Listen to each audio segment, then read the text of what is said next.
Welcome. So this is part 2 about narcissism, and this really is just a chat about my experiences that I really want to share. So I just made a recording then and it suddenly stopped and didn't stay on my phone. So apologize if I repeat something that is in my initial video, because I was really flowing and now I have to kind of connect and also try not to repeat things, which will be a bit weird because I'm not scripting anything. But the first important thing is that it's really important for you to find your navigation system around this, because there is a lot of narcissism in the world, more than we care to think. And that is one of the things that really was what kept me blind from it. I must admit, I didn't really expect it and I didn't understand how it worked. And until I looked at it, I just thought, wow, that is amazing. And how when someone is a narcissist, they would have been raised in a certain way to develop this narcissism. So this is not around blaming or making people bad, not at all, because everyone is playing a role in this life for us to learn what we have to learn. And from what I have seen, by the time someone is a narcissist, usually, it's not always the case from studies, but by the time someone's a narcissist, something was taught in childhood and often by a narcissistic parents that has created that. Now, from my yogic and philosophical, but also spiritual perception and questioning life, I feel that, that's, as much as that sounds weird, that's all part of the path that was chosen to experience and to learn. So for us to ascend, I feel we need to realize that that is in all of us, everything, the goodness, but also the darkness, and to embrace that we are all here to learn and to be each other's teachers, but also that we have chosen to embody certain roles, and that this is an unfolding that is much bigger than our limited linear mind. And I really feel this. I have come to this place myself, right? So if you've come to that place, you'll know what I mean. And if you haven't, then you might wonder, what is she talking about? But I don't want this to be a blame game or a victim game, because that really doesn't help you or anybody.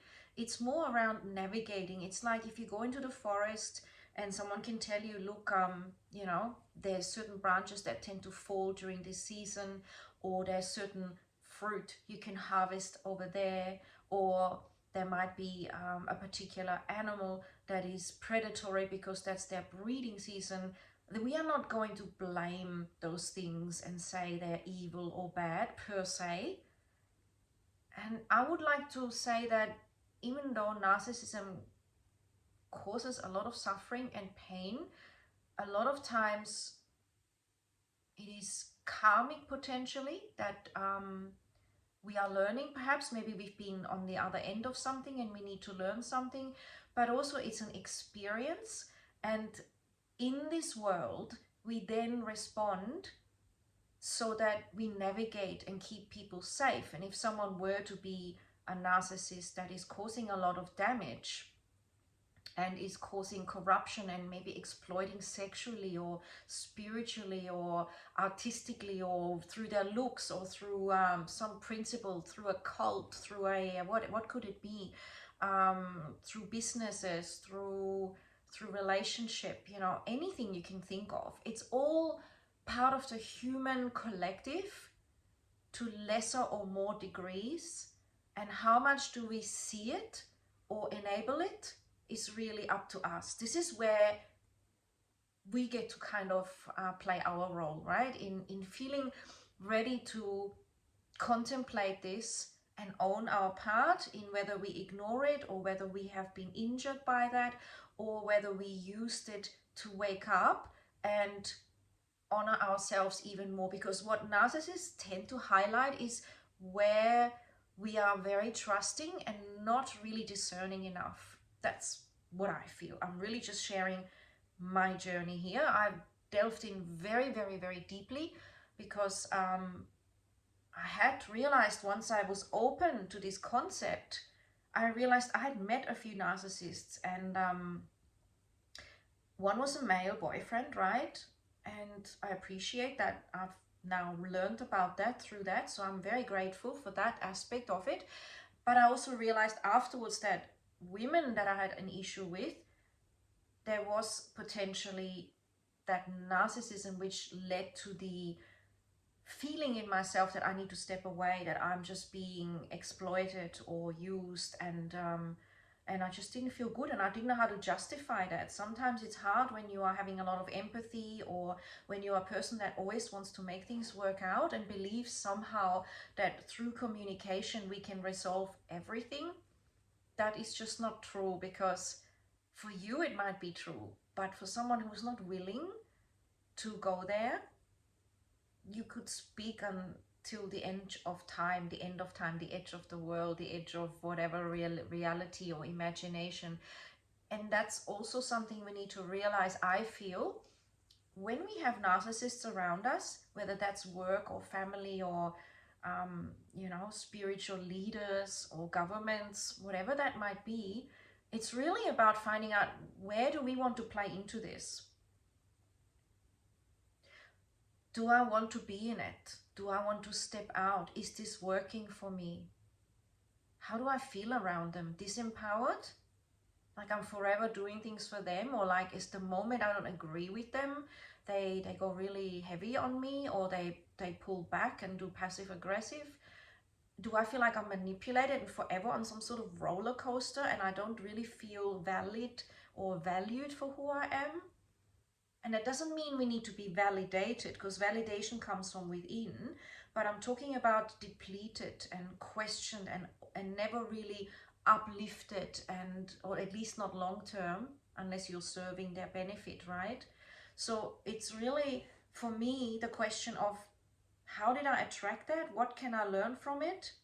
And is this inside me and something I need to navigate in certain circumstances? Because I love waking up to myself and to see, like, have I got this thing? And I really did go there. And I'm like, wow, could I be a narcissist? I didn't think so. But I thought, a narcissist doesn't think so. So I better question it. So I better look at it, because, those narcissists usually don't believe it, and they just in denial and all this stuff. So I thought, yeah, okay.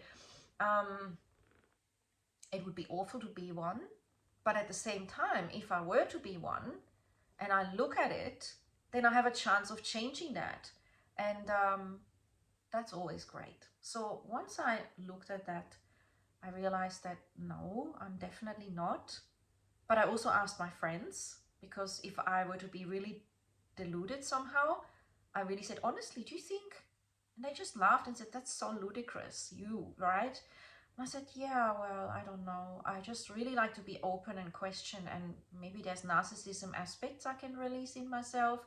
And then it's important to navigate, is this now narcissism, or is this healthy boundaries, or healthy, stepping up into what's important to me as well, not compromising on everything.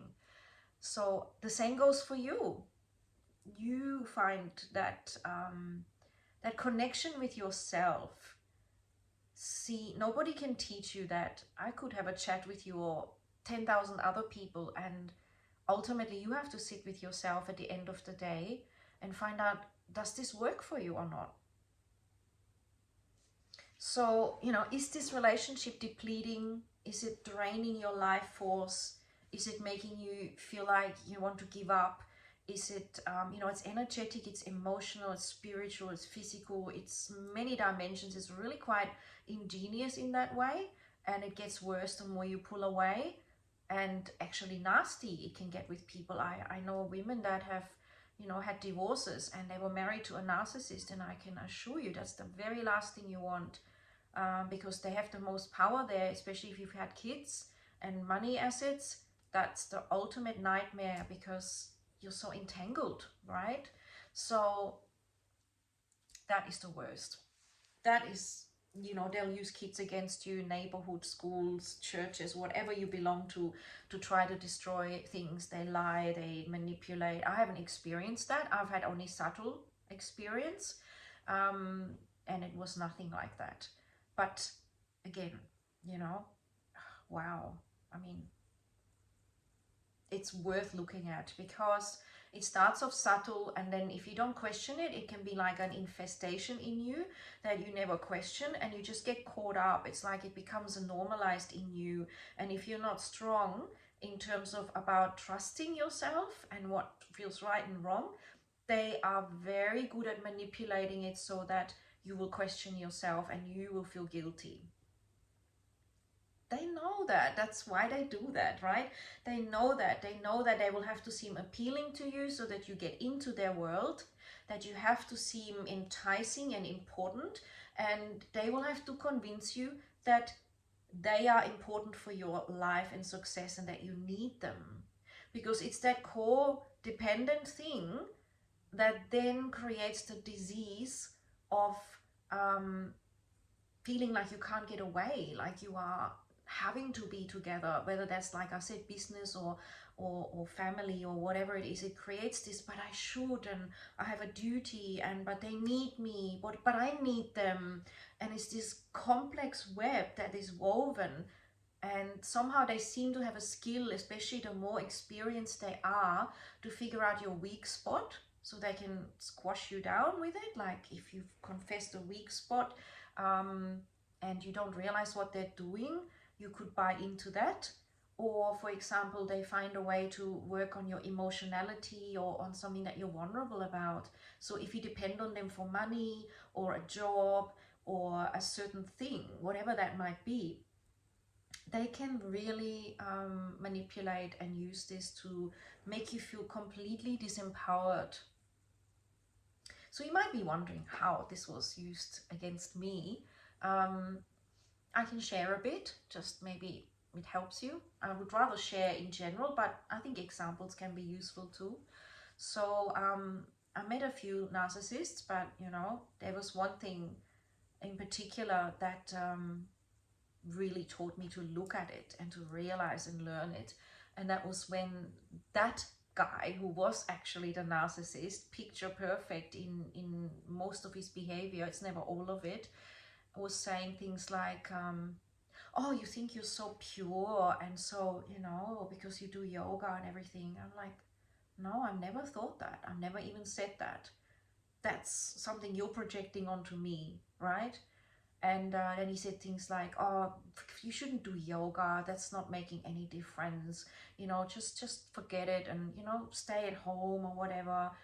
And I thought, what, this is like my passion, helping people. And I'm still discovering the depths of yoga. It's like so deep when you go into kundalini and consciousness, and that's what I think about almost all the time, the meaning of life and the fabric of consciousness. And for someone to say that's like, who would say that when that's my absolute passion? And I've been living and breathing this literally since I was born. The name was the different name for what I was doing, but I've always been curious about mindsets and how people operate and body postures and why some people heal and others don't, and how to help people be happy. That's been like, in some way or another, been of fascination. How people contradict themselves, how they try to survive, and you know, that is just interesting. And my relationship with nature and humanity and myself and my own journey of dropping programs and empowering myself, but also knowing when I'm the student or when I'm the teacher, which is constantly changing. We're constantly actually teacher and student. So anyway, and then there were just, you know, things like that. For example, that, oh, because you're a yoga teacher, you have to have empathy for everything. And you know, if I can't, you know, be fierce or say no, or I don't like it, or you know, say something in a way that might not be so sweet, right? I don't always have the passion to formulate something so delicately to somebody so that there's no chance that they could get upset. Because I really feel that the yogic journey is about being your true self and being as generous and as compassionate as you can be. But there is also that other side of feistiness and directness and saying it as it is. It all has its place. And sometimes we're enabling and letting people fester longer if we are too soft as well, too patient, right? So again, there's no black and white here. This is about our own working out of what works with us, and what works for you today or a year ago may not work for you now. And that's where we humans, I feel it is really important to stay fluid, to be grounded from within. Again, this is why I mention get your inner stability sorted. So your stability doesn't come from your partner, money, your job, the global economy, the government. Not primarily. You have an inner stability that is there all the time. And if it gets rattled, you can connect even and strengthen it again at the base.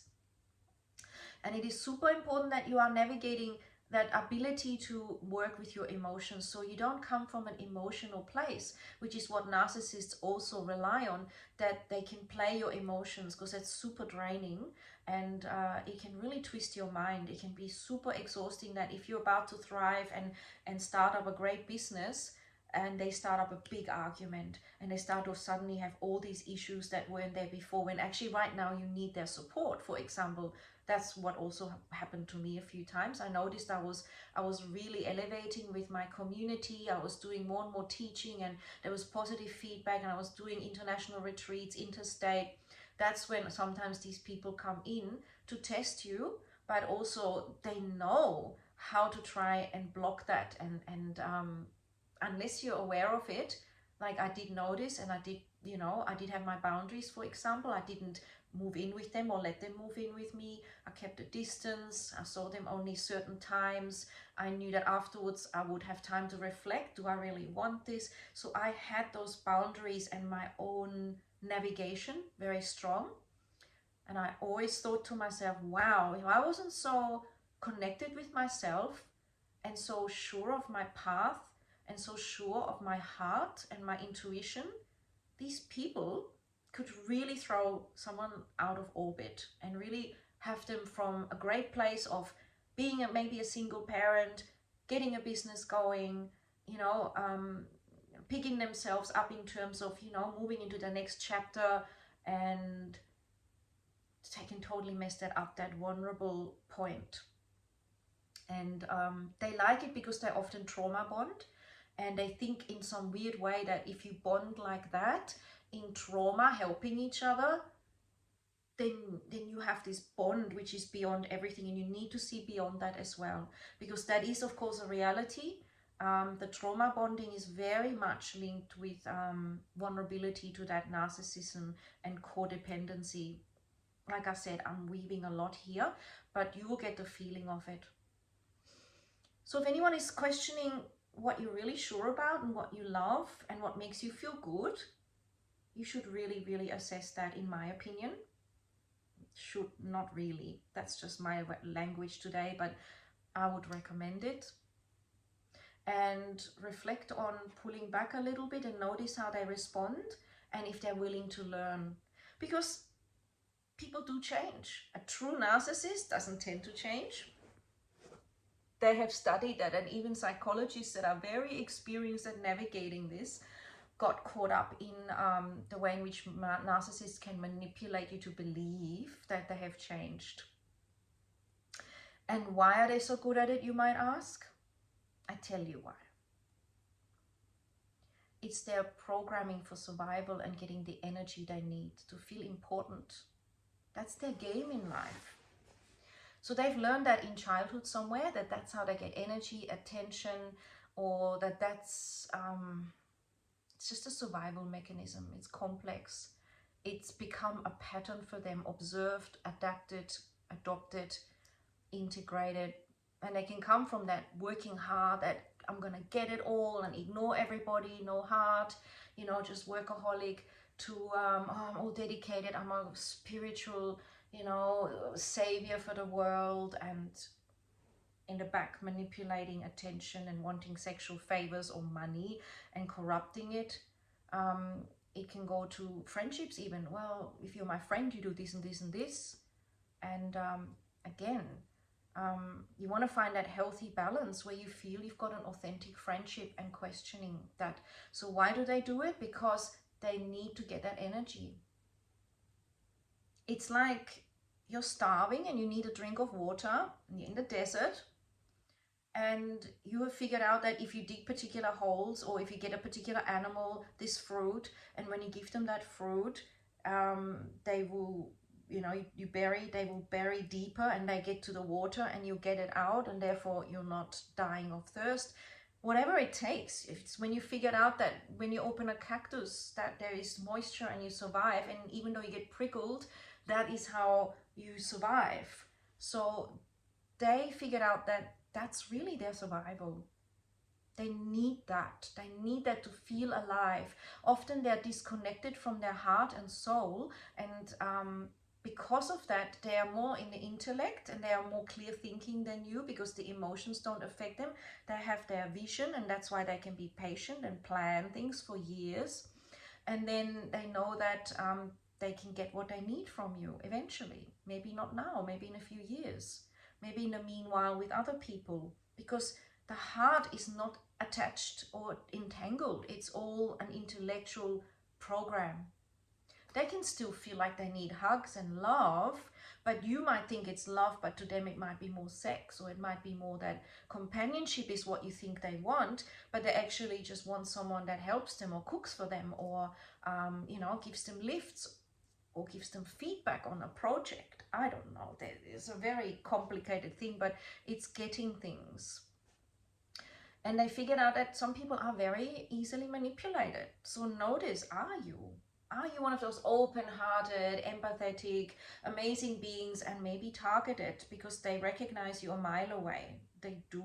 They really have that intuition to notice that. That is innate. You don't even know what's going on and that you are that way. They know it before you, that they will romance you a bit or seduce you with a package or an offer.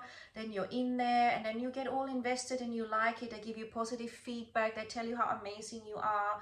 And then there they realize, got you locked in, got that set up. Okay, so this can be very, very predictable when you start to see the pattern.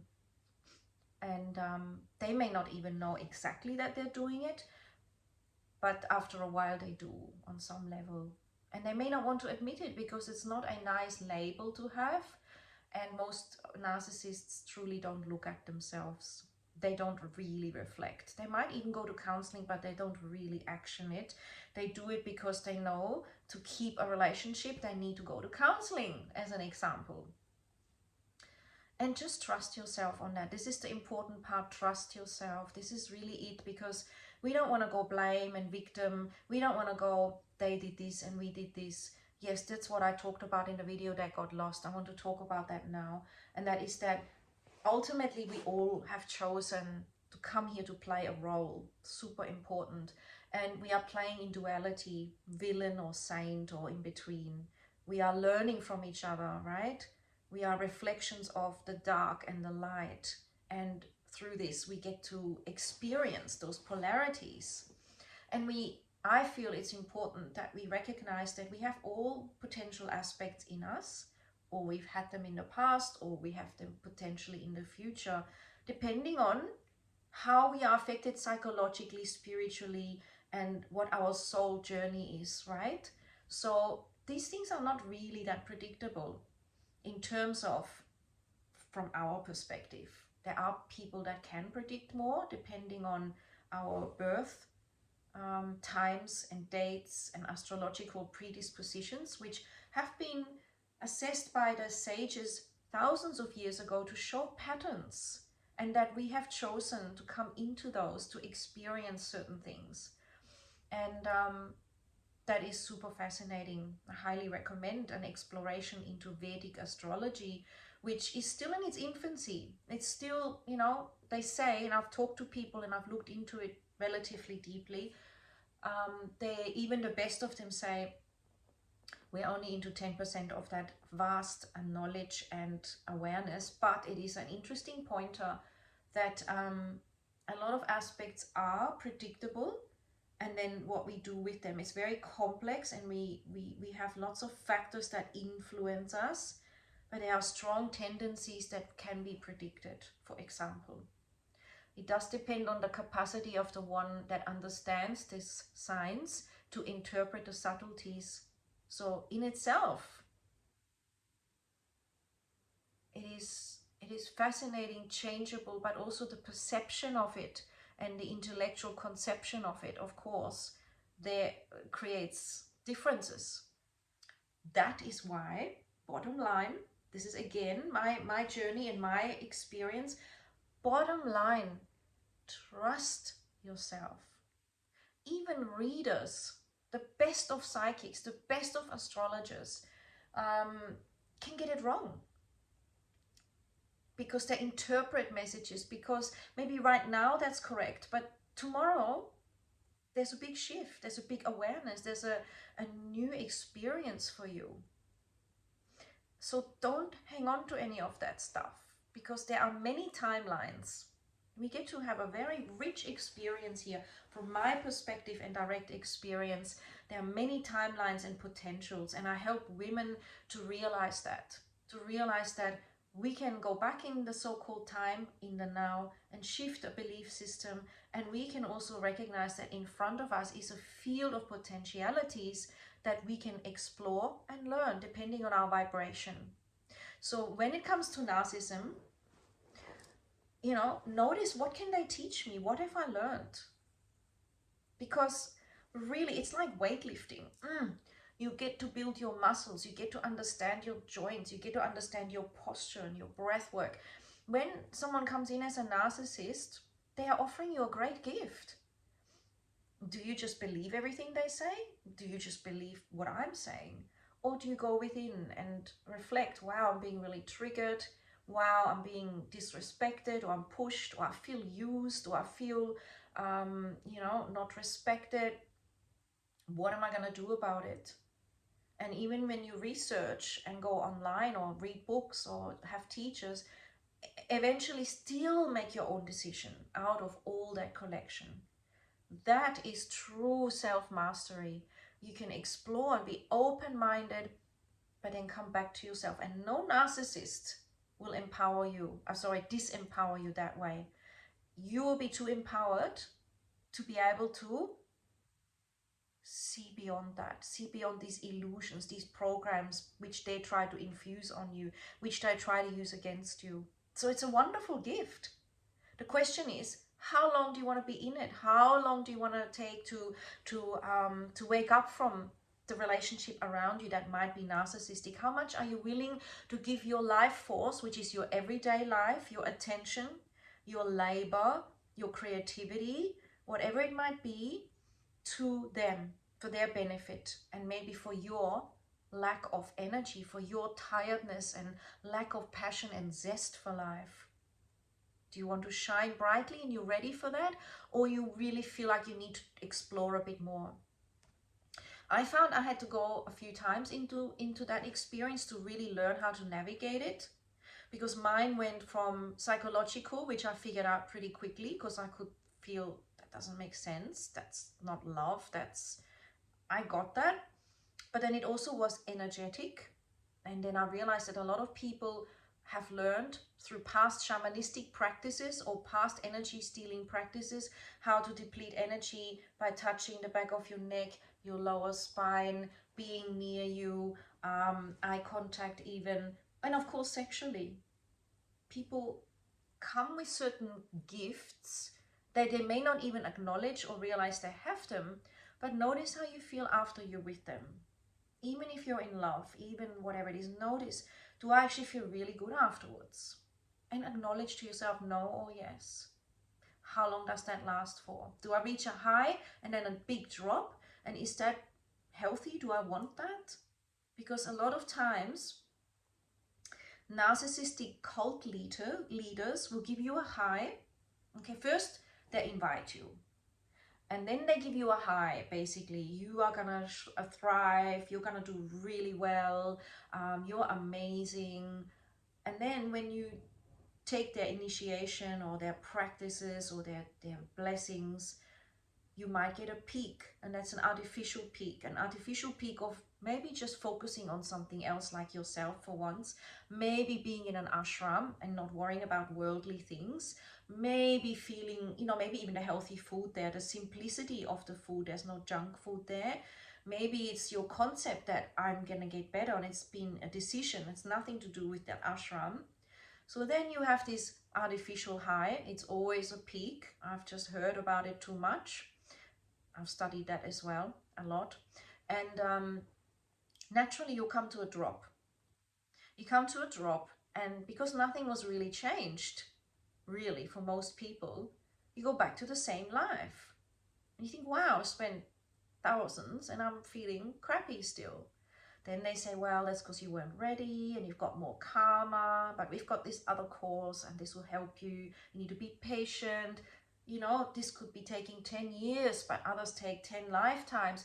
There's always an excuse, always another reason why you need more, why maybe you didn't do well enough, why it's good that you're suffering. Super manipulative, and it really works for a lot of people. And then the more people have invested in this narcissistic structure of a cult, the more they find it hard to get away, because they've invested 20, 30, 30, $40,000, their whole house, their whole investment, they've alienated their friendships and their family potentially, and they feel that that's their family. And they also set it up that way, these cults.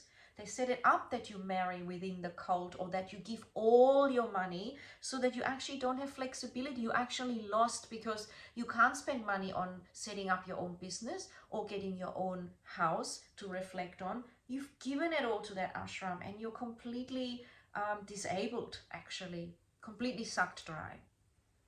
That's narcissism. The same with false promises in politics.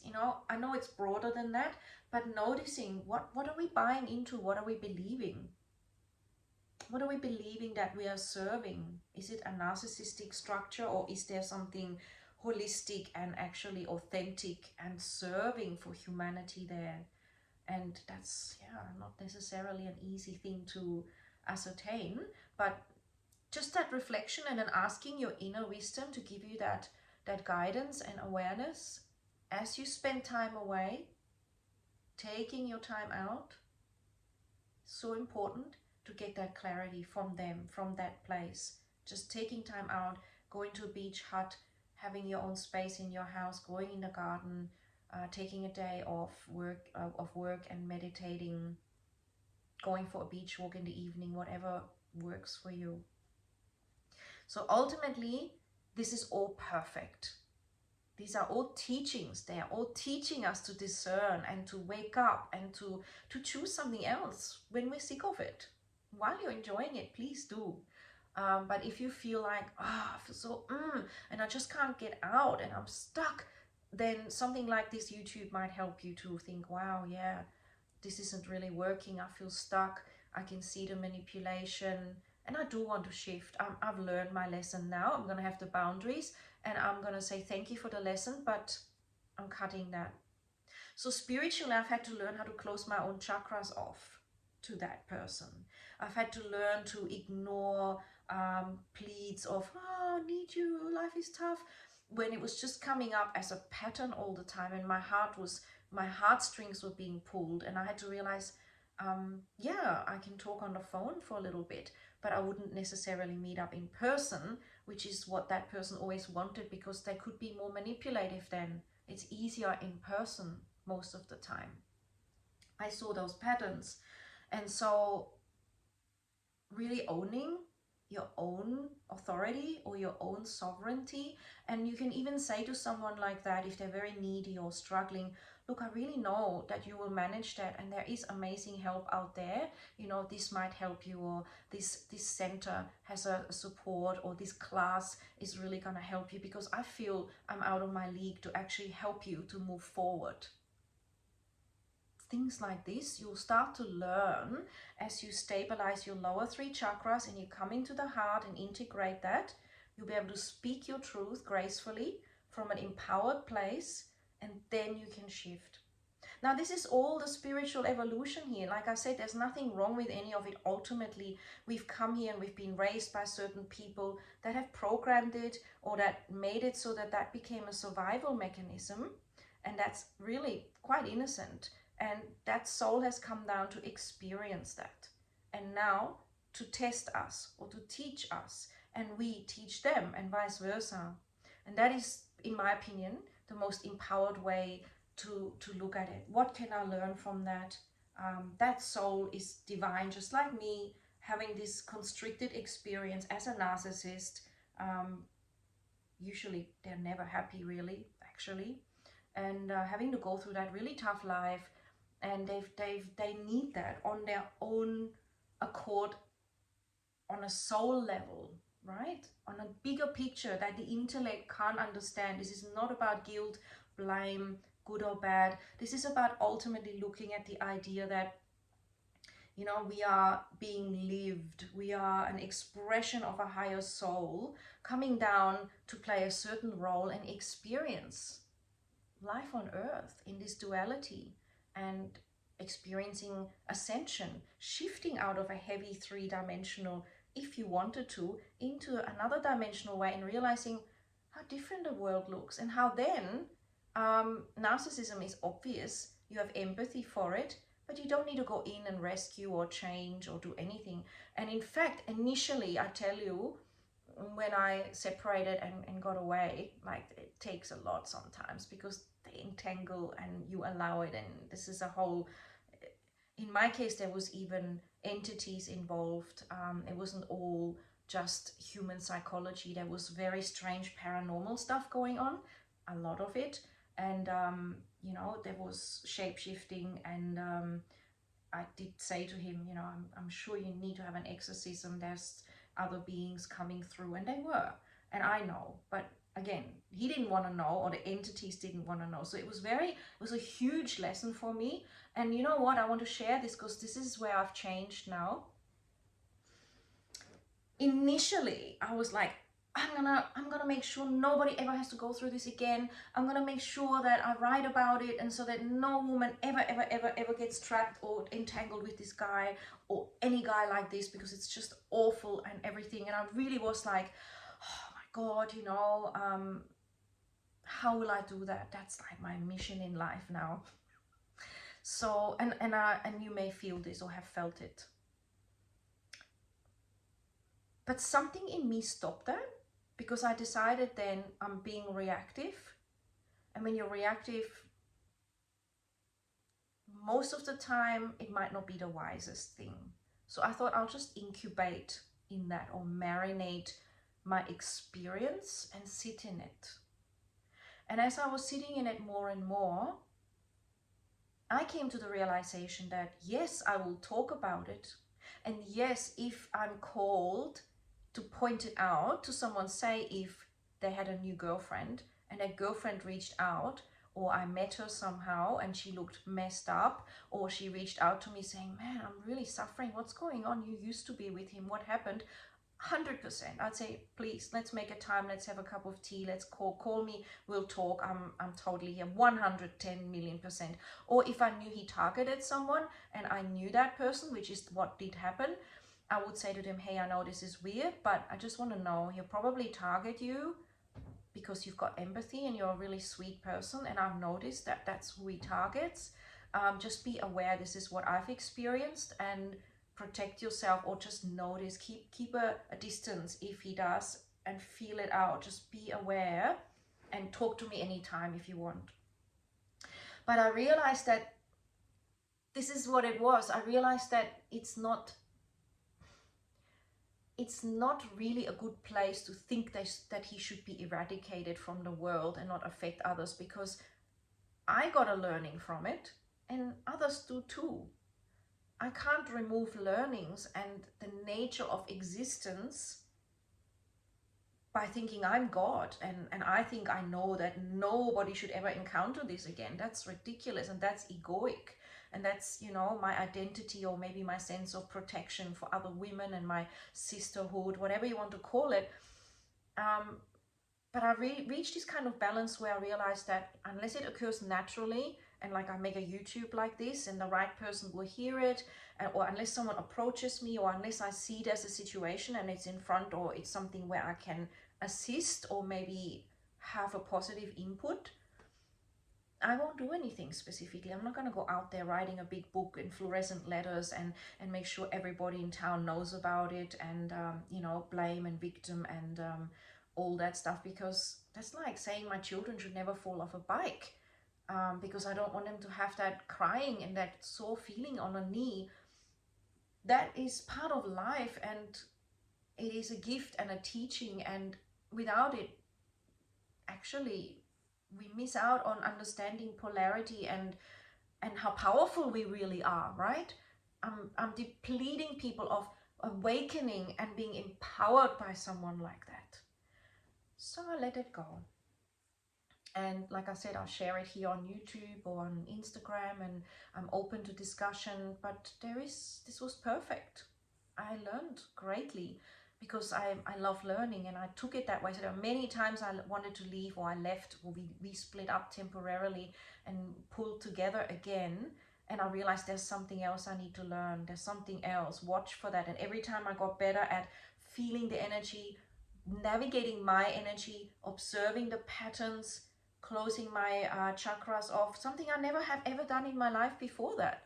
Knowing that I can command that in a healthy way, so that, you know, having that bubble of light, seeing, knowing how to cut more boundaries, not falling into traps, which normally, you know, I would think I'm in a relationship, so I obviously am going to be super open to this.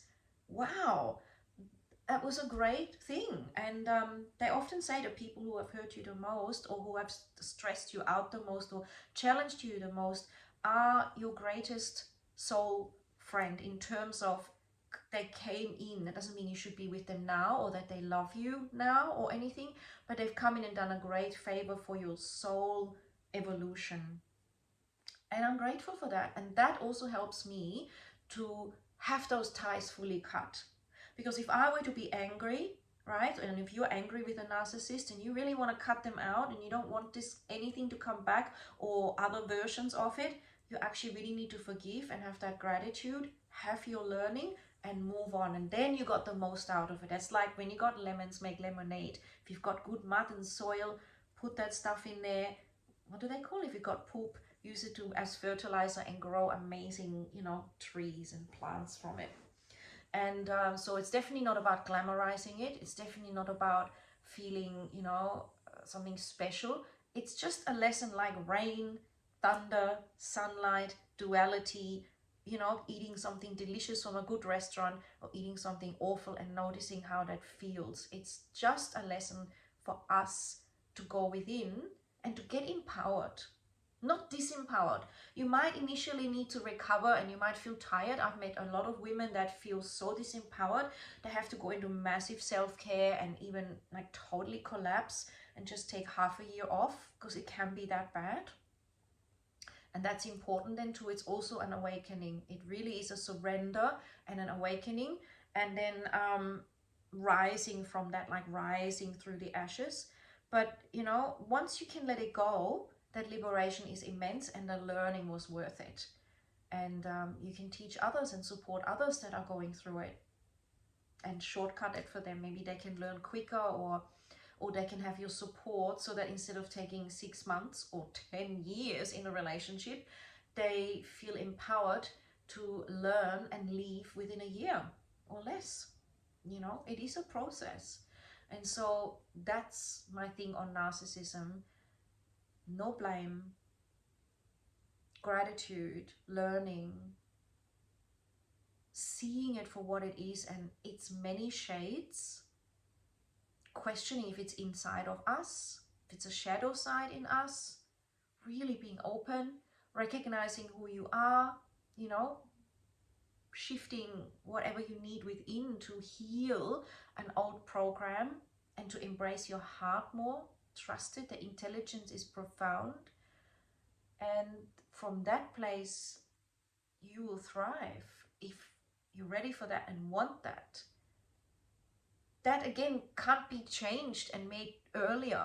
Or, you know, if you're meant to thrive at 40 in terms of your soul journey and lessons that will come together, then then so it is, for your highest good, for the fact that you're so much bigger than this human experience, that you might be finishing off a lesson that has taken you 3 or 4 lifetimes to complete now.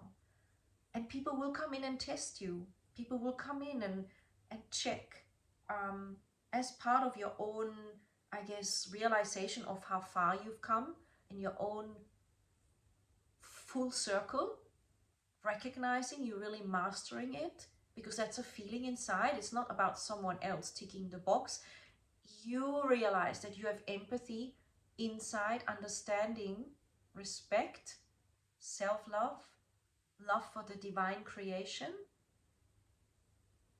and that you can just move forward. You don't need to attract another narcissist. You recognize it and you navigate away. You love your inner self, your inner child, your inner divinity, and your purpose in this life. You're thriving more than giving your power away to someone else, or hating them, or having anger or resentments, or, you know, keeping that cord attached in the name of disgust or resentment, or fear that if you forgive, you will attract it again, which is not how it is. It's not like that. It's a true healing, and this makes you impermeable, really, because you vibrationally changed. They tend to come into your life when there's a little hiccup. There's a little time when you're not your fullest potential. They find those gaps. They hover and wait, and when that gap comes, that's how it happened for me. They were around for a long time and couldn't get near me at all, and nothing.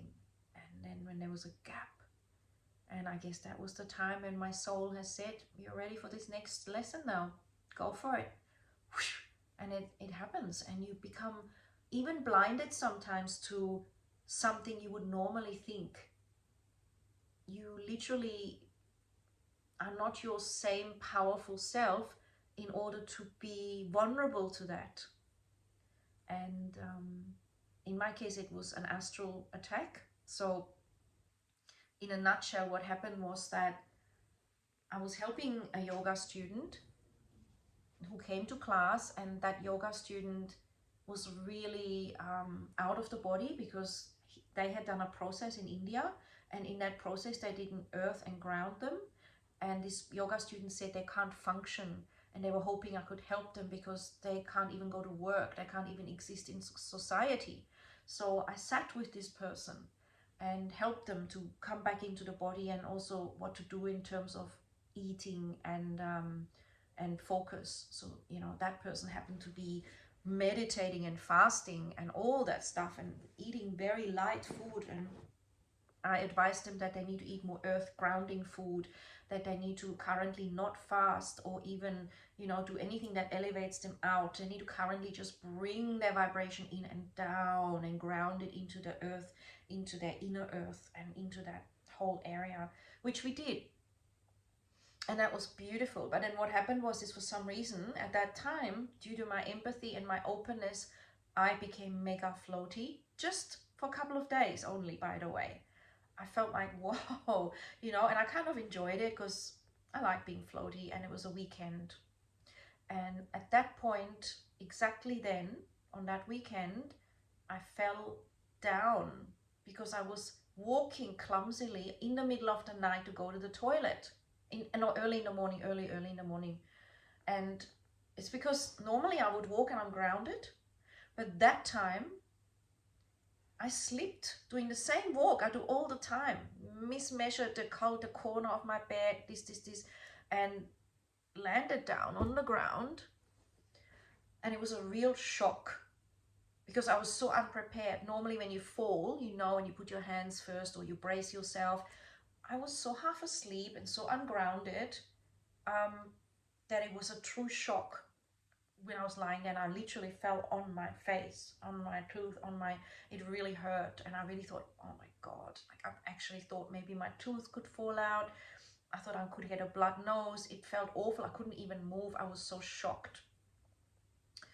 Anyway, long story short, the very next night, and I only collected it up later because I looked at my journal. I did not connect that straight away because what happened was it took a few months. The very next night I had a dream and I woke up from it in a jolt. It was like, and I had a dream that on the edge of my bed, exactly where I fell down, by the way, exactly that spot, there was a cellar door going down, and I went down, and I still remember the dream as if it was yesterday. It was this really dingy place, and it was kind of like a nightclub, but less light and really heavy, muffled, low frequency music, and it was really weird. And I just thought, what am I doing here? I was walking down the steps and I was looking. That was my dream still, right? So I'm still sleeping in my dream, but I noticed it was at the edge of my bed, and I'm walking down. There was a door to a cellar, which was like hell, actually. I went down, and there were these red lights and funny lights, and it was just like I couldn't see anybody really. But a figure came towards me in that dream, and that figure came towards me and hugged me, and I had this hug, and in that hug, this is what woke me up. All the chakras merged. I still remember it. It went base chakra, sacral, solar, heart, throat. It literally went doom, doom, doom, doom, doom, like a lock in my dream. And it was like, and it was so intense. And also it was so blissful and so, moving my spine and so elevating. I sat up in my bed and went, whoa, what was that? And I knew it was that guy. I knew that was that guy. I knew that then. And I thought, God, what a weird dream. But it wouldn't leave me. And then after that, there was contact. And before that, there was a problem. I won't get into it right now, but there was a problem of me saying, maybe you're not suitable for the yoga classes, blah, blah, blah. So there was a lot of, I did that as subtly and sweetly and kindly as I could. And yeah, anyway, so then when I started to reflect back, we started to have contact randomly, and not randomly, but there was contact after that. And everything changed. That whole connection was weird. The communication was weird. And then when I looked back on my journal, because at those times I looked back a lot in my journals, I could connect the dots. I saw that guy. I was floaty. I fell on my face. There was the dream in the exact spot. It was like a portal. And then there was then I realized astral rape is when you're in a dream and people do that. You can have astral sex with people too. That's not what it was. It was a hug, and then it was doom, doom, doom, doom, doom. And it shifts things in you, and it creates a different perception. It can actually create weaknesses or different ways in which you look at things that you normally would never do. And that's how that thing started. And that's how it's a long story, but it ended up teaching me that about narcissism, about closing my chakras, about mental illness, about, entities, all that stuff he brought with him. And it was, so much to learn. And I realized that I was on a massive learning curve. I was meditating heaps. I was reflecting heaps. I had to, because the relationship was so difficult. And I kept questioning, why am I even there? What else is there? And so there was this constant push from my soul. Reflect, what's going on? What's reality? How are you feeling? What could this be? How are you going to navigate this and that and this and that? And so many challenges and implications from him towards me that would make me feel like, oh, I just find you so gross. I need to get away from you. What you're saying, what you're thinking, what you're implying, it was just horrific. And yet I kept trying to make it work. I told myself, that our purpose was, I got this in a dream. This is another fantastic thing. It's the last thing I'll share, and this is about really how narcissism can work when it's super, I guess, supported by other dimensions to try to crush you down. So spiritually, if you're ascending, like I was massively, at that time I was thriving. I was teaching lots of Kundalini. I was working with the gong, with gong masters, with lots of I was really the known person in Adelaide for this, and it was really super happening, really dynamic. I was very, very active and busy with teaching and being out there. Often when you rise really quickly, or when you've been rising for a while, you need to have the darkness come in to test you, so that you also can integrate and navigate it, because you can't just navigate light, you have to navigate the dark as well, right? So that was great. And once I knew that, and I had a guy help me with this was Don Conroe. He helped me with that, and he recommended a book called Initiation by Elizabeth H, and she is brilliant. That book was exactly what I was going through, and I recommend that book a lot. It's brilliant, brilliant, brilliant, brilliant. So I can't remember, there was something I wanted to say. What was it? Yeah, I just learned so much, honestly, and I realized that every time there was another thing to learn and to internalize. It wasn't that I also learned from other friends that they could see it, and that some were not commenting, and I thought that was odd. And then another friend did comment, and that she did say, she wasn't even a great friend at the time, she said, I can see that he is siphoning your energy, and I can see that if this keeps going, you may die. And I took that on, I listened to that, and we removed entities from me that were through him. So when you have empathy and you fall in love, whether that's an illusion or not, you are very open to absorbing things through the eyes just by being with them. There's a lot of weird things he tried to do. One of them was, that we had to look into each other's eyes for a certain amount of time. This was very early on, and sing the Ho'oponopono to each other. And I remember I so didn't want to do it. And I so said, look, this is crazy. I don't need to do this, and I don't want to do this. But that was the one thing he said, I want from you. And it's the one thing, that's the one thing, that's the one thing. And so we ended up doing it. And after that, he was in my system. He was completely in my system. It was an ingenious thing to do from his guides, from his dark. And his guides, when he described them, they were super devilish. And he couldn't see that. He said, oh, don't be so judgmental. And I'm like, you're describing, like what people would say as a kind of devilish image there. Why would, and then he would just override and say, no, it's not that, it's not this. But that's what they do, and they try to say, you're crazy, you need mental help. But I just knew.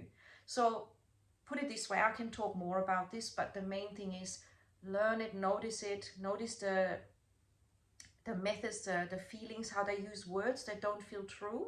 That's what they do a lot as well. They will say things to you like, I love you, I love you, I love you, but you can tell it's not true.